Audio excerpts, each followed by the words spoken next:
जरा सुनिएगा और समझिएगा। ठीक है। भारत के साथ हमारी जंग तो होनी है और हो रही है, हर वक्त ही हम हालत जंग में है। सिर्फ नियत कर लें गज़वा हिंद की, हर सांस आपकी जिंदगी का आपके लिए अजर बन जाएगा। और नहीं तो क्या। शक न करें, मजाक ना उड़ाएं। अस्तगफिरुल्लाह, मैं देखता हूँ लोग हमें मजाक उड़ाते रहते हैं सारा दिन सुबह से शाम तक कि ये तो बस गज़वा हिंद करता रहता है, अभी तक तो हुआ नहीं। जिस दिन नूह अलैहिस्सलाम का तूफान आ गया ना, वो सारे मजाक उड़ाने वालों की चीखें, फिर आप चीखें सुनते फिर वो तौबा इस्तग़फ़ार, तौबा तौबा तौबा। इस पाकिस्तान की एक तकदीर है, वो आपको अच्छी तरह बताई जा चुकी है। पहली ड्यूटी इसकी ये है कि इसने गज़वा हिंद करना है, मुशरिकीन को ख़त्म करना है, ठीक है। और वापस यहाँ से पलटकर इन्होंने शाम जाना है और वहाँ पे बैतुल मक़दस शरीफ आज़ाद कराना है, ठीक है। और वहाँ पर ये इमाम मेहदी और ईसा अलैहिस्सलाम की फ़ौजों के साथ मिलकर इसने दज्जाल को कत्ल करना है। ठीक है, समझ गया। A few moments later. मैं सऊदी अरब से होके आया हूँ, मैं यूएई के होके, अभी मैं तुर्की होके आया हूँ, और मैंने उन भाइयों को कहा कि आप हमारे बड़े अजीम भाई हैं, हमेशा आपने हमारी मदद की। और मैंने यही कहा, जब मैं आया हूँ तो आप समझेंगे शायद ये मांगने आया, मैं मांगने नहीं आया, लेकिन मजबूरी है। मेरे मालिक करम फरमा दे, एहसान फरमा दे, आज इस बरकत रात के सदक़े पाकिस्तान और मुसलमानों पे करम कर दे। जय हिंद दोस्तों, आप सभी का बहुत बहुत स्वागत है एक और वीडियो में। दोस्तों, इधर लाल टोपी जो है अब गज़वा हिंद को लेके भावुक हो चुका है। कई सालों से आप सब जानते ही हैं कि लाल टोपी पाकिस्तानी आवाम को गज़वा हिंद के लिए मोटिवेट करता आ रहा है, लेकिन लगातार जो है पाकिस्तान के हालात जो हैं वो ख़राब से ख़राब होते जा रहे हैं। और इधर बलूचिस्तान में तो आप सब जानते ही हैं कि इस वक्त गज़वाए पाक चल रहा है। अब ऐसे में दोस्तों, एक तरफ पाकिस्तानी आवाम हैं जिनको 2 वक्त की रोटी चाहिए, जिनको आटे के लाइनों में लगना है, चीनी के लाइनों में लगना है, और इधर पाकिस्तानी जो लाल टोपी है ये लगातार आवाम को जो है गज़वा हिंद करने के लिए मोटिवेट कर रहा है, जबकि ये खुद अंडरग्राउंड पड़ा हुआ है सालों से। अब ऐसे में दोस्तों, हालात यहाँ तक पहुँच चुके हैं कि लाल टोपी को अपने ही पाकिस्तान में बेइज्जती का सामना करना पड़ता है। खास करके जो पीटीआई समर्थक हैं, जो कार्यकर्ता हैं इमरान खान के, वो लगातार जो है लाल टोपी को टारगेट में लिए रहते हैं, आए दिन काउंटर वीडियोज़ भी बना रहे होते हैं, और साथ ही साथ अगर कहीं रोड रास्ते में मिल जाए तो आप सब तो जानते ही हैं। तो दोस्तों, ये हाल है फिलहाल। चलिए सुनते हैं जरा लाल टोपी क्या क्या रहा है ओवरऑल, और उसके बाद थोड़ा सा बात करेंगे, दिखाएंगे क्लिप्स आपको कि बलूचिस्तान को लेके इस वक्त जो लॉन्ग मार्च वहाँ चल रहा है उसको लेके सिचुएशन क्या है। इस काम के लिए पाकिस्तान को बनाया गया, इस काम के लिए हमें एटमी ताकत दी गई, इस काम के लिए हमारी फौज को बैटल ट्रेन किया गया, इस काम के लिए पाकिस्तान की रियासत के अंदर वो मुजाहिदीन पैदा किए गए कि जिन्होंने इसराइल को भी मारा हुआ है, जाके रूस को भी मारा हुआ है, जिन्होंने खवारिज को भी मारा हुआ है, जिन्होंने भारतीय मुशरिकों को भी मारा हुआ है। तरबियत दुनिया में इसी पाक फौज की कराई जा रही है। दुनिया में और कोई मुसलमान फौज नहीं है जिसकी इस तरह ड्यूटी ली गई हो, जिससे ये सियासी बकवास करते नापाक और पलीत लोग। वही बात इकबाल ने कहा था कि अगर ना हो निगाह तो मेरे हल्का सुखन में ना बैठ, अगर निगाह नहीं है तुम्हारे पास तो मत बैठो मेरे साथ। कि नुक्ताहाय खुदी है मिसले तेग असील, कि जो मैं खुदी और रियलिटी और हकीकत और मार्फत की बात करता हूँ, ये तेज तलवार की तरह है, तुम्हें काट के रख देंगी, क्योंकि तुम्हारी समझ में आनी नहीं है बात, तुम बकवास करोगे, मारे जाओगे खामखा। मुबारक कि तुम पाकिस्तान में पैदा हुआ। आज पूरी दुनिया में कहीं भी तुम पाकिस्तान से फरार होकर जाओगे, सुकून नहीं मिलेगा तुमको। सुकून इस पाकिस्तान में, चाहे रूखी सूखी यहाँ तुम्हें खानी पड़े, इज्जत और आबरू और सुकून यहाँ जाओ दुनिया में जलील और ख्वार होने के लिए। देखो तुम्हारे साथ क्या होता है। और नसीहत इस बात की कि इस पाकिस्तान की कदर करो। जो खयानत हमने की उसके नुकसान हमें बहुत हो रहा है। इस कौम पर भूख और खौफ का अजाब मुसल्लत है आजकल, लेकिन अल्लाह मौका इसलिए दे रहा है कि तुम तौबा कर लो। वक्त अब थोड़ा है, और तुम भी इस बात की कि इस पाकिस्तान से खयानत ना करना, इसको नुकसान ना पहुंचाना। जिसने पाकिस्तान को गाली दी या एक ईंट भी इसकी उठा के नुकसान किया और तबाही की, फिर दुनिया और आखिरत में जिल्लत और रसवाई उसके नसीब में। अल्लाह माफ़ नहीं करेगा। सियासी इख्तलाफ तुम्हारा किसी के साथ हो, तुम इस पाकिस्तान को और इस पाक फौज को गाली नहीं दे सकते। अपनी अकल से मत चलो उस पर, ऐसे कैसे होगा और वैसे कैसे करेगा तो कौन करेगा। तुम सिर्फ अपने आप को बदनसीब करोगे। इस पाकिस्तान की कदर करो, जो होने वाला है वो तो होने वाला है। तुम्हें बिल्कुल वाज़े अल्फाज में बता दिया गया है क्या होने वाला है।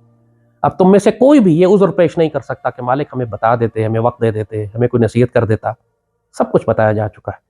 जो गज़वा हिंद के लिए तैयार नहीं है, फिर उसका अंजाम मुनाफिकों और काफरों में होगा। इस तरह अपने आप को हलाक ना करवा लेना। अपनी नीयतें पाक रखो, और जो तुम्हारी इस्तात है उसके मुताबिक इस पाक सरजमीन की हिफाजत करो, इस पाक फ़ौज की हिफाजत करो।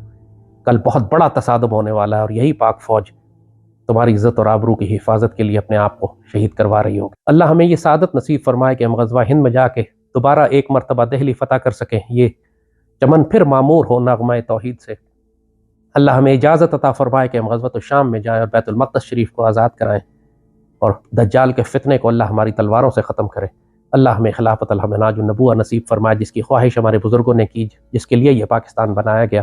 तो जी दोस्तों, देखा आपने, ये तो था लाल टोपी का भावुक भरा वीडियो, इमोशनल वीडियो, जो कि पाकिस्तानी अवाम के लिए एक पैगाम था। हालांकि फिर भी पाकिस्तानी अवाम को कोई फ़र्क नहीं पड़ने वाला, क्योंकि फ़िलहाल तो पाकिस्तानी अवाम का फोकस इस बात पे है कि किस तरीके से इमरान खान को जो है बाहर निकाला जाए। और जो सिचुएशन पाकिस्तान के अंदर बना हुआ है, बाहर से लेके अंदर तक जो है भीख मांगने का सिलसिला, और साथ साथ जो पॉलिटिकल केओस चल रहा है पाकिस्तान में, वो उनके लिए ज़्यादा ज़रूरी है, जो कि सालों से चलता आ रहा है। तो इधर बलूचिस्तान को लेके हालात क्या हैं वो ज़रा सुनते हैं, और जो लॉन्ग मार्च चल रहा है उसको लेके पाकिस्तानी पत्रकार क्या कह रहे हैं, मारंग बलोच को लेके क्या अपडेट है, और किस तरीके से मारंग बलोच को रॉ का एजेंट जो है वो बताया जा रहा है, ज़रा सुनिए इसको। मैं कश्मीर में हूँ और बदकिस्मती है कि यहाँ पर कभी बिजली नहीं, कभी इंटरनेट नहीं। तो यहाँ पर भी बदकिस्मती है कि एक छछूंदर हुकूमत है जो कि ऊपर लाकर बैठाई गई है। अच्छा, हमेशा आपने एक बात याद रखनी है, मैंने तो ऑब्जर्व किया है, खुद अपनी आंखों के सामने देखा है, कोई भी इदारा हो, कोई भी गवर्नमेंट हो, जहां पर मेरिट के ऊपर लोग नहीं होते या अवाम की मुंतखब हुकूमत नहीं होती, वहां पर निजाम नहीं होता, वहां पर सिर्फ एक ढकोसला होता है। वहां पर शुगल हो सकता है, लेकिन वहां पर सिस्टम या निजाम नहीं हो सकता। और यही चीज कश्मीर के अंदर मौजूद है। यानी 2025 है, वह खुदा खौफी करें, दुनिया AI से भी आगे चली जाती जा रही है, और यहां पर अभी तक इंटरनेट नहीं है। और जो इंटरनेट आता है वो रात को बंद कर देते हैं कि ये खुदा न खासा रात को कोई फिल्में देख लेगा या पता नहीं क्या कर लेगा। तो अजीब व गरीब, हम अभी तक उसी गार वाली सोच के अंदर मौजूद हैं। और फिर जो चूंकि मेरिट के ऊपर नहीं है, गवर्नमेंट कश्मीर के अंदर मेरिट के ऊपर नहीं है, बल्कि ये जो मौजूदा हुकूमत है, ये चुनतखब हुकूमत है, ये चुन कर लाकर यहां पर बिठाई गई। बलूचिस्तान के अंदर डॉक्टर मारंग बलोच के हवाले से एहतजाज हो रहा है, प्रोटेस्ट हो रहा है। इसे पाकिस्तान का मीडिया रिपोर्ट ही नहीं कर रहा। ये डिसऑनेस्टी, इंटेलेक्चुअल डिसऑनेस्टी है जो कि शो हो रही है। अख्तर मंगल साहब लिखते हैं, ये कुछ 48-50 मिनट पहले की ये उनकी पोस्ट है, इस वक्त 8:22 हुए। वो लिखते हैं, वी हैव नाउ रीच्ड कल्लात despite facing multiple roadblocks placed by those who fear a peaceful protest and are desperate to silence the voice of the Baloch people। Television के ऊपर बैठकर ये कह रहे हैं कि डॉक्टर मारंग बलोच को रॉ फंड कर रही है, डॉक्टर मारंग बलोच को फलाना इदारा फंड कर रहा है, फलाना इदारा फंड कर रहा है, और फलाना इदारा डॉक्टर मारंग बलोच को चला रहा है। तो ये खैर, बल्कि क्या कह रहे हैं, रॉ और इंडिया के बहुत सारे इदारे फंड कर रहे हैं। तो वो लोग खुद कह रहे हैं कि हम पुरअमन हैं, हम पीसफुली लेकर जा रहे हैं, लेकिन यहाँ पर टेलीविजन ये कह रहे हैं नहीं जनाब, ये असल में रॉ फंडेड है और इन्हें इंडिया पैसे देता है और वहां से पैसे मिलते हैं, और वहां से पैसे मिलकर ये सारी चीजें बकायदे से चलाई जा रही हैं और ये चीजें ऑपरेट कर रही हैं। तो ये एक बड़ा अजीब और गरीब एक डिस्कनेक्ट नजर आ रहा है ग्राउंड रियलिटी से, और फिर जो टेलीविजन के ऊपर टाई कोट पहन के सुरमा लगा के मेकअप करके सारी कहानी यहां पर बयान की जा रही है। बहुत बड़ा क्रैकडाउन होने जा रहा है। मारंग बलोच साहिबा के खिलाफ एक नया बयानिया बनाया गया, कुछ सहाफ़ियों को इस्तेमाल किया गया कि वो भी इराकी एजेंट है। आपको याद होगा, इससे पहले यही बयानिया जो है वो रऊफ हसन साहब के खिलाफ भी बनाया गया था, और उन्हें भी यही कहा गया था कि वो भी इराक के एजेंट हैं। बाद में ये बयानिया कहाँ गया, आज तक हमें समझ नहीं आई। जो भी पाकिस्तान में एस्टेब्लिशमेंट के मफादात के खिलाफ जाता है ना, वो ऑटोमेटिक इराक का एजेंट हो जाता है। तो ये दोस्तों, देखा आपने कि किस तरीके से इस वक्त मारंग बलोच के ऊपर भारत का एजेंट होने का आरोप लगाया जा रहा है पाकिस्तान की मेन स्ट्रीम मीडिया के द्वारा। हालांकि इमरान खान के कुछ ऐसे सपोर्टर हैं जो उनको सपोर्ट करते हैं, पाकिस्तानी पत्रकार, वो ज़रूर कहीं ना कहीं मारंग बलोच के साथ खड़े होते हुए हमें नज़र आ रहे हैं, लेकिन वो बिल्कुल भी नाकाफ़ी है, क्योंकि ऐसे में वो पाकिस्तान से बाहर है और कोई फ़र्क पड़ता नहीं है। लेकिन क्योंकि जो इस वक्त हाल बलूचिस्तान में हो रहे हैं और इसी तरीके से आगे चलता रहा, और पाकिस्तानी मीडिया की तरफ से ऐसा ही अगर झूठ बोला जाता रहा आगे भी, तो कहीं ना कहीं गज़वाए हिंद का तो नहीं पता, लेकिन गज़वाए पाक जो है वो बलूचिस्तान से ज़रूर हो सकता है। तो आप क्या सोचते हैं, कमेंट कीजिए। वीडियो को अंत तक देखने के लिए आप सभी का बहुत बहुत धन्यवाद। वीडियो को प्लीज़ लाइक करें, सपोर्ट करें, और चैनल को सब्सक्राइब करें अगर आप नए हैं तो। जय हिंद दोस्तों।